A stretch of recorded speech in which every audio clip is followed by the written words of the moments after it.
Hello, internet. And yeah, so I'm just going to make a short video about this watch.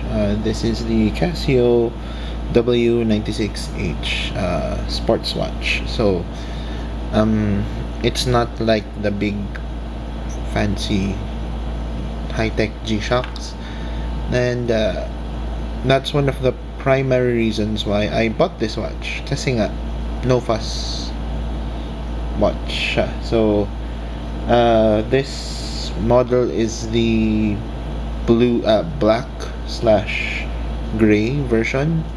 It comes in three other colors. So merong silver, gold, and blue. So the blue one was actually looks good, but I wanted something na, well, more discreet. So if you're a bit flashy, medyo pang agaw attention, and my other watch, the G-Shock, is already a bit attention grabbing because it's white. So I chose something more unassuming. So that's why I chose this gray black version. So I bought it from Cubao, one of the watch shops in Farmers, and I bought it for 900 pesos. Actually, tinawaran ko lang siya from 990, and I said kung bibigyan lang 900, kukunin ko. And the sales lady didn't want to sell it to me at 900, pero swerte ko nandun yung may-ari, kaya I got it for 900 pesos. But that was in January, and now it's March, end of March. I just looked at Lazada, and it's on sale for only 819 pesos with free shipping. If you order something over 1,000 pesos, then free shipping na siya. So if you can get it in Lazada, then if you want this kind of watch, maybe you should get it from Lazada. So why did I buy this? So as I mentioned, I already have a G-Shock Panda, and I thought I'd get this and I'll just use it as a beater watch, because my other watch, the one I'm currently wearing, is a Seiko 5, which I don't want to ruin just in case I go out for a run or go outside na parang in a not so good environment. So ito lang yung dadaling ko or isusot ko. So the other one is that it's a no fuss watch. So kailangan ko lang naman malaman yung oras eh. Hindi ko kailangan ng GPS kung ano yung location ko, ano na yung heart rate ko.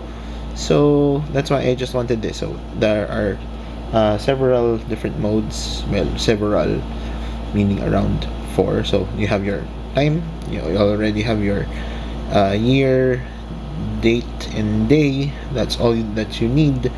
The signal for hourly signal, alarm is on, so just go. And the next one is the alarm mode, so you can set your alarm on a day, a specific day, daily alarm, monthly alarm, and then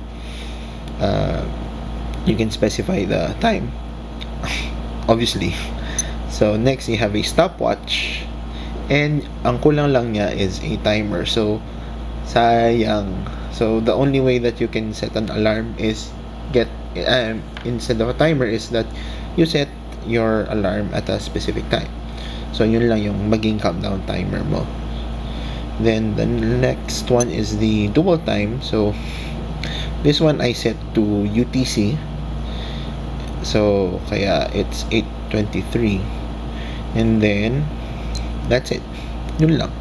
And then the other feature that I like is the 12/24 hours. So it has a military time na instant, one button access.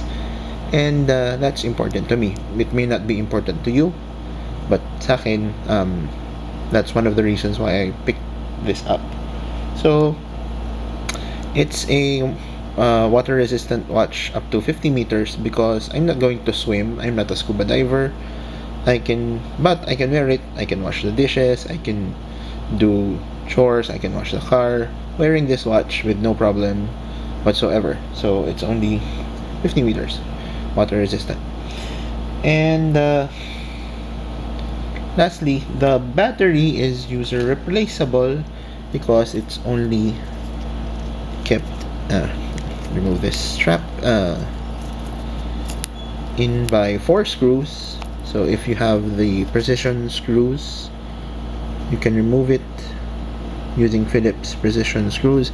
And its battery, according to the manual, is a CR2025. So it's fairly common. You can buy it in National Bookstore. Actually, you can get your CR2025 batteries and replace the batteries on your own. So that's what I do. Pinapalitan ko lang yung battery niya. Well, yung mga relo na meron ako before, I just replace the batteries instead of bringing it to the watch repair shop kasi parang ang mahal lang singil eh. Ang mura-mura lang na battery, parang 50 pesos. So that's it. So this is just a quick look at the Casio W96H. So there will be more feature packed watches, there will be more fancier watches, but this one I got it because it's simple. It meets my needs. So it may not meet your needs, but sa akin okay na siya. So that's it. Hope you like this video. I hope I helped you decide kung kukunin nyo ba or hindi, or if this is watches for you or not. So hopefully natulungan ko kayo mag-decide. Yun lang.